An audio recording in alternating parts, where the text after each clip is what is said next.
السلام علیکم ناظرین، سیاسی ٹی وی کے عالمی خبرنامے میں آپ کا خیر مقدم ہے۔ میں ہوں محمد شوکت اور سب سے پہلے نظر ڈالتے ہیں سرخیوں پر۔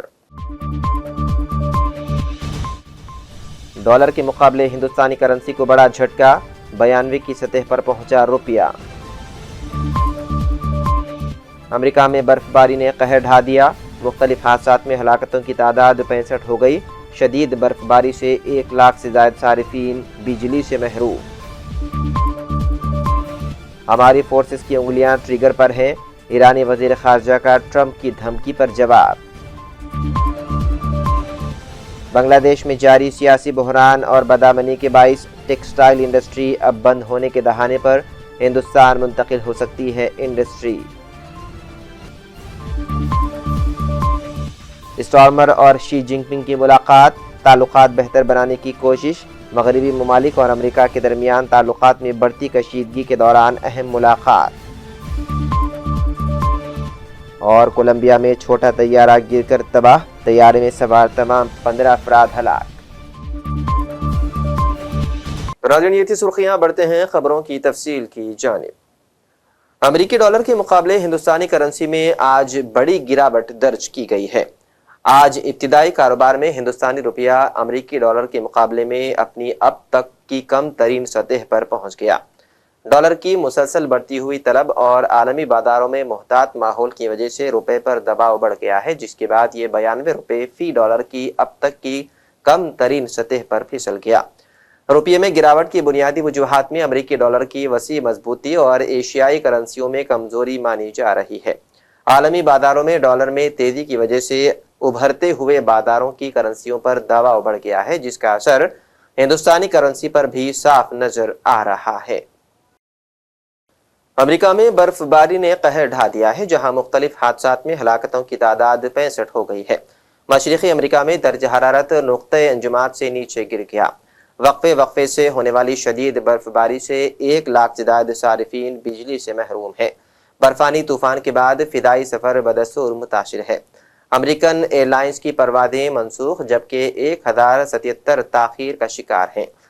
ڈیلس فورٹ ورتھ ایئرپورٹ پر بھی برف باری اور بارش سے آپریشن شدید متاثر ہے۔ امریکی میڈیا کے مطابق امریکی ایئر لائنز نے عملے کو اضافی شفٹس کرنے پر ڈبل تنخواہ کی پیشکش کی ہے۔ محکمہ موسمیات کا کہنا ہے کہ نیو یارک اور نیو جرسی میں شدید سرد ہوائیں چلنے کا امکان ہے۔ سردی اگلے ہفتے تک برقرار رہنے کی پیشن گوئی کی گئی ہے۔ ایرانی وزیر خارجہ عباس عراقچی نے امریکی صدر ٹرمپ کی دھمکی کا جواب دیتے ہوئے کہا ہے کہ ایرانی فورسز کسی بھی جارحیت کا جواب دینے کے لیے پوری طرح تیار ہیں۔ ایرانی فورسز کی انگلیاں ٹریگر پر ہیں۔ ایرانی وزیر خارجہ عباس عراقچی نے بیان جاری کرتے ہوئے کہا کہ ایران نے ہمیشہ شفاف جوہری معاہدے کا خیر مقدم کیا ہے۔ عباس عراقچی نے کہا ہے کہ ایسا جوہری معاہدہ جس میں جوہری ہتھیار نہ ہو اور جو ایران کے حقوق کو یقینی بنائے، کسی بھی جارحیت کا جواب دینے کے لیے ایرانی فورسز کی انگلیاں ٹریگر پر ہیں۔ واضح رہے کہ ایران کو دھمکی دیتے ہوئے صدر ٹرمپ نے کہا تھا کہ ایک بہت بڑا بحری بیڑا ایران کی طرف بڑھ رہا ہے۔ وینزویلا بھیجے گئے بیڑے سے بھی بڑے بیڑے کی قیادت عظیم طیارہ برداری بحری جہاز ابراہیم لنکن کر رہا ہے۔ امریکی وزیر خارجہ مارکو روبیو نے کہا ہے کہ ایرانی حکومت ممکنہ طور پر پہلے سے زیادہ کمزور ہو گئی ہے۔ امریکی سینٹ کی خارجہ تعلقات کمیٹی میں بات کرتے ہوئے مارکو روبیو نے کہا ہے کہ ایران کی معیشت زوال کا شکار ہے۔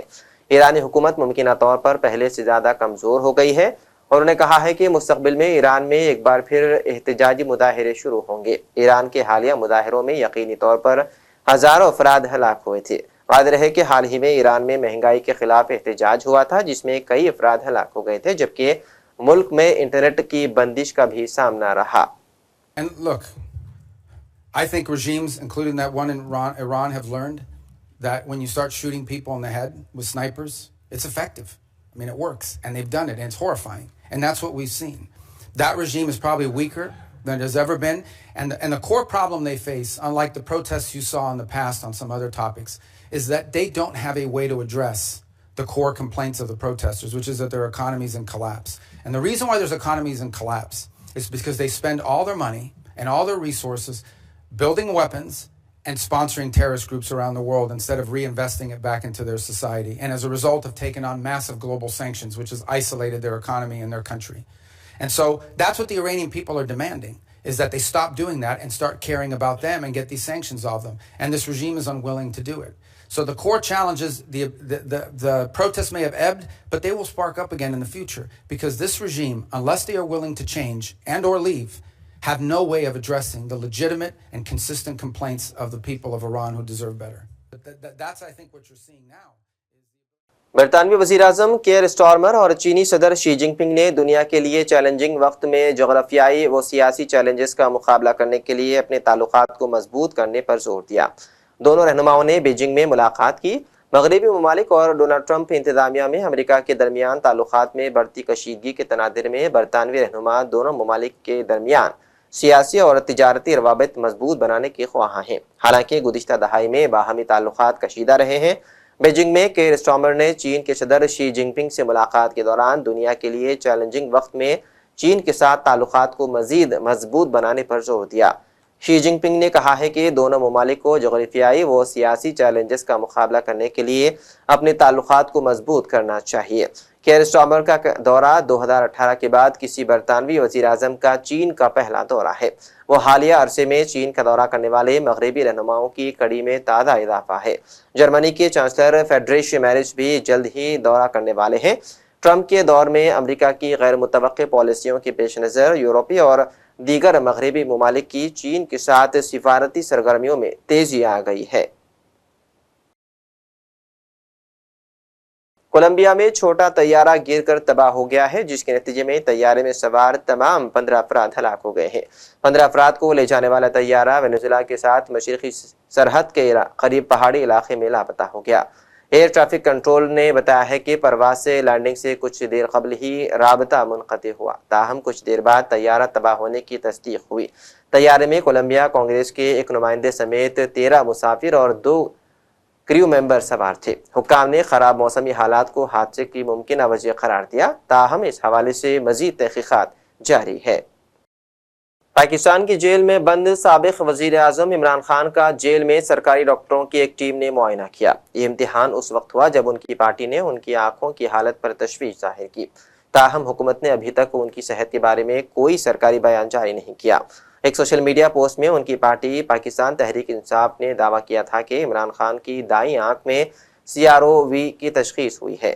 یہ ایک ایسی حالت ہے جس میں ریٹنا میں ایک رگ بلاک ہو جاتی ہے۔ اگر فوری اور مناسب طریقے سے علاج نہ کیا جائے تو اس سے بینائی کے مستقل ضائع ہونے کا سنگین خطرہ ہوتا ہے۔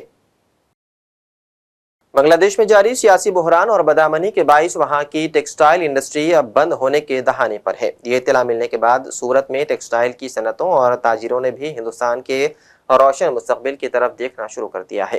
تاجروں کو امید ہے کہ اگر بنگلہ دیش میں ٹیکسٹائل اور گارمنٹس کی صنعت ٹھپ ہو جاتی ہے تو سارا کاروبار بھارت میں منتقل ہو جائے گا، بشمول سورت اور دیگر ریاستیں اور وہ تمام ممالک جو پہلے بنگلہ دیش سے ٹیکسٹائل کا کام کرواتے تھے اب بھارت سے جڑ جائیں گے۔ سورت اور ہندوستان بھر میں تاجر اعلیٰ معیار کے کپڑے تیار کر رہے ہیں، پوری دنیا بھر کے ساتھ تجارت کرنا چاہتے ہیں، اس لیے بنگلہ دیش میں ٹیکسٹائل کا کاروبار بند ہونے سے سورت اور بھارت بھر میں ٹیکسٹائل کی صنعت کو براہ راست فائدہ پہنچے گا۔